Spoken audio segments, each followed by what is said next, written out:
کیا حکومت وقت اس پوزیشن میں ہے کہ ایک اچھا معیاری بجٹ دے سکے سر؟ بسم اللہ الرحمن الرحیم. عدنان حیدر، آپ نے تفصیل سے 9 مئی کے سے شروع کیا سر، اور ہمارے آرمی چیف نے آج جو فارمیشن کمانڈر سے میٹنگ کی اس کا ذکر کیا. یہ بڑا اہم ہے سر، کیونکہ 9 مئی کا واقعہ جو ہے نا ایک ایسا مثال جس کی نہیں ملتی کسی بھی جمہوری ملک میں، نہ ہمارے اور کسی. لیکن جمہوری ملک کہاں ہے؟ امریکہ میں جمہوریت ہے، یو کے میں ہے، جو ہمارے جو مین کنٹریز ہیں، انڈیا ہے، بنگلہ دیش. تو ایسا کبھی نہیں ہوا کہ اپنی فوجوں پہ چڑھائی کر دی جائے کوئی پولیٹیکل جو جی ہاں. اور یہ جو ہے نا ایک ایسا، اور اس کی مذمت جتنی کی جائے زیادہ زیادہ کرنی چاہیے، بڑھ کے کرنی چاہیے. اور جو بے قصور ہے اس کا تو یہ جو ہو رہا ہے نا جی یو کے میں اور ویسٹرن کنٹریز میں اور امریکہ میں، جس قسم کی یہ جو تنقید کی جا رہی ہے کہ بھائی آپ ہیومن کے جو رائٹس ہیں ان کو خلاف ورزی کا، ایسی بات نہیں ہے. ان کے ہاں اپنے ہاں کیپٹل ہل پہ جس نے حملے کیے پریزیڈنٹ ٹرمپ کے دور میں، اس کو 18 سال کی قید ہو گئی. تو ہمارے لوگ کیوں نہیں دیکھ رہے کہ کیا اپنے ملک کو بھی کبھی کسی نے اختلاف رائے ہوتا ہے پارٹی کا؟ یہ مطلب تو ہمارے یہاں اور غم و غصہ ہے پبلک میں بڑا. ہم اپنے علاقوں میں چنیوٹ میں مثلاً میں گیا تو وہاں پہ کئی ریلیاں ہم نے نکالی ہیں، کیونکہ یہ فوج کے حق میں جو افسوسناک تھا، افسوسناک ہے. اور میں اگر ہم نہ یہ کریں گے نا تو پھر تو اپنے ملک کو ہی ہم کہیں نہیں اس کو ڈیفینڈ کریں گے نا. کون کرے گا؟ اپنے ملک کا دفاع کیسے کریں گے؟ بہرحال تو آپ اکانومی پہ بات کر رہے تھے. بجٹ آنے والا ہے.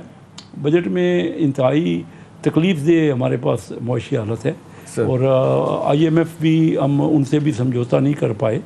لیکن ہماری پوری کوشش یہ رہی ہے، اور کئی چیزیں ایسی ہیں جو کہ نہیں کر پائے اور کرنی چاہیے تھی. اس میں میرا اختلاف رائے بھی ہے.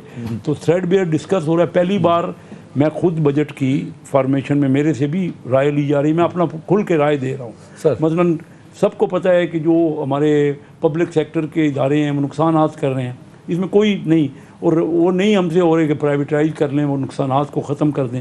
ایک طرف تو 5,000 ارب روپے حکومت کا لگا ہوا ہے، اور پھر 1,000 ارب روپے اس میں گھاٹا ہو جاتا ہے ہر سال. اچھا، پھر میں کہہ رہا ہوں کہ پچھلی حکومت نے یہ کیا کیا جو اس وقت آئی ایم ایف ہم سے نہیں معاملات کر رہی نا. وہ کہہ رہے ہیں کہ آپ سبسڈی دیتے ہیں تو مراعات یافتہ طبقوں کو سبسڈی دیتے ہیں، ٹارگٹ سبسڈی نہیں دیتے کہ عام آدمی کو وہ پہنچے. پچھلی حکومت نے کیا کیا کہ $3 ارب میں ہر پروگرام میں کہہ رہا ہوں، بات اتنی زیادہ ہے سخت جو کرنی چاہیے جو اب نہیں ہو رہی. $3 ارب چند امیروں کو، میرے ہی دوست ہیں، میرے ہی تعلق والے ہیں، ان امیروں کو یہ پوچھے بغیر کہ انہوں نے کرنا کیا ہے، یہ $3 ارب جو آج کے 87,000 کروڑ روپیہ بنتا ہے وہ تقریباً 0% پہ دے دیا گیا. اب اور وہ انہوں نے استعمال بھی نہیں، اپنے گھر بنا لیے کئیوں نے.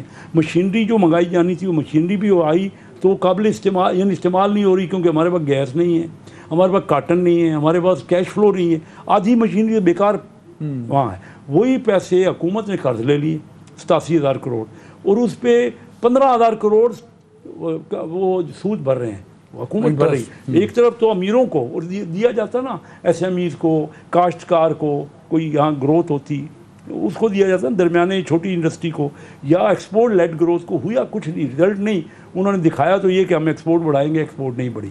وہ 15,000 کروڑ اب جو ٹیکس لگے گا. تو ہماری یہ حکومتوں نے جب تک ہم ٹھیک نہیں کریں گے نا، یعنی وہ بات تو کرتے تھے عام لوگوں کی، لیکن سب سے زیادہ ایکسپلائٹڈ کلاس کو انہوں نے، جو ایکسپلائٹ کرنے والی کلاس ہے، اس کو دی ہے.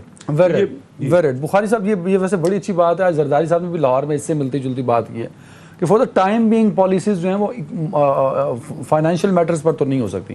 اگر آپ نے معاشی حالات ٹھیک کرنے ہیں تو آپ کو ایک مساق معاشیت کرنا پڑے گا، پھر آپ کو ایک مل کے ایک بڑا کلیکٹیو ایفرٹس کرنی پڑے گی فار دا لانگر ٹرم.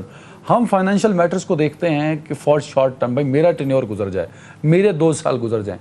تو آج کا جو بجٹ ہے اس پہ کیا سابقہ حکومت کا کوئی امپیکٹ آئے گا ان کی پالیسیز کا، فائنینشیل پالیسیز کا؟ سر جی بہت شکریہ. اصل میں یہ بلیک اینڈ وائٹ صورتحال نہیں ہے جس طرح آج کل کچھ پیش ہوتی ہے کچھ حلقوں سے.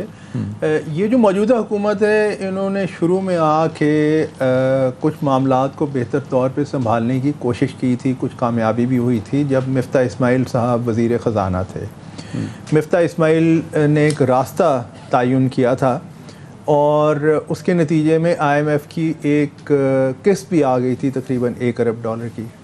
پھر جو بھی وجوہات تھیں لیکن وہ کوئی اتنی ٹھوس وجوہات نہیں تھیں یا ٹھوس وجہ نہیں تھی. 1 منٹ کے نوٹس پہ مفتاح اسماعیل کو ریپلیس کر دیا گیا اور اس کے بعد اسحاق ڈار صاحب آئے. نہیں ویسے وہ تو مطلب کسی حد تک سر کلیئر بھی تھا کہ انہوں نے چلے جانا ہے. وہ خود کہتے تھے کہ اب جب اسحاق ڈار صاحب آئیں گے. میں ذرا اپنی بات پوری کر لوں کہ ٹھیک ہے لیکن ڈار صاحب نے آ کے اپنے ٹینیور میں IMF کے پروگرام کو یہ سمجھیں کہ یا تو خراب کیا یا ان سے خراب ہوا. وہ اس میں بری طرح سے ناکام ہوئے جس کے نتیجے میں آپ کا بیلنس آف پیمنٹس کرائسس بڑھا ہے.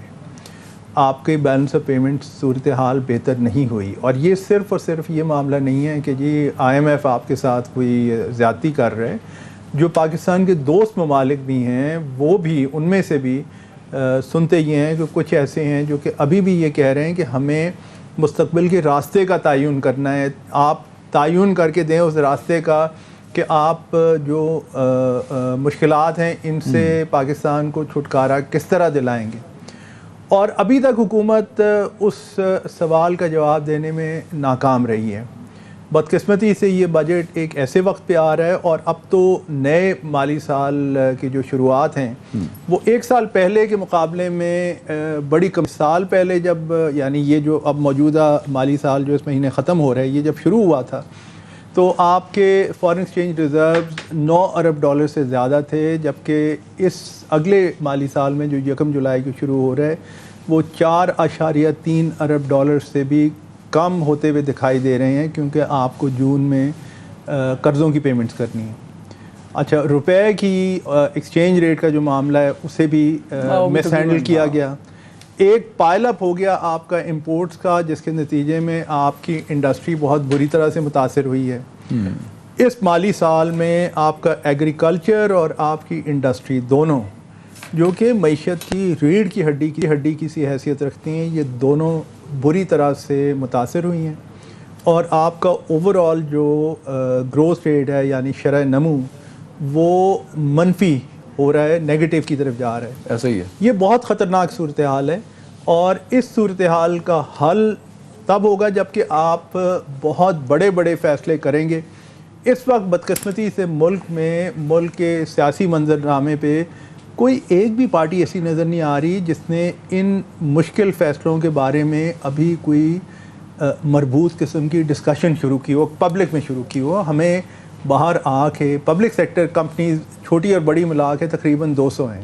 سر PIA کے بارے میں آج سے 15 سال پہلے جب میاں منشا صاحب نے یہ پبلک میں کہا تھا کہ اسے اگر $1 پہ بھی آپ فروخت کر دیں بشرطے کہ لینے والا اس کی ساری لائبلٹیز اپنے ذمہ لے لے تو وہ برا سودا نہیں ہوگا. طوفان کھڑا ہو گیا تھا, اتنی تنقید ہوئی تھی. لیکن 15 سال بعد وہ بات صحیح نظر آ رہی ہے. 15 سال میں یعنی 2008 سے اب تک آپ نے اتنا اس کے خسارے میں اتنا پیسہ ڈبویا ہے کہ اس سے آپ ایک نئی ایئر لائن کھڑی کر سکتے ہیں. ہم اس پہ بات کرتے ہیں, شیخ صاحب نے بھی کی ہے. مرچنٹ صاحب سر وارم ویلکم شو. سر یہ بتائیے گا کہ اب کیونکہ میں نے ٹاپ بات کہیں اور سے شروع کی تھی, اب وہ مجھے لگتا ہے کہ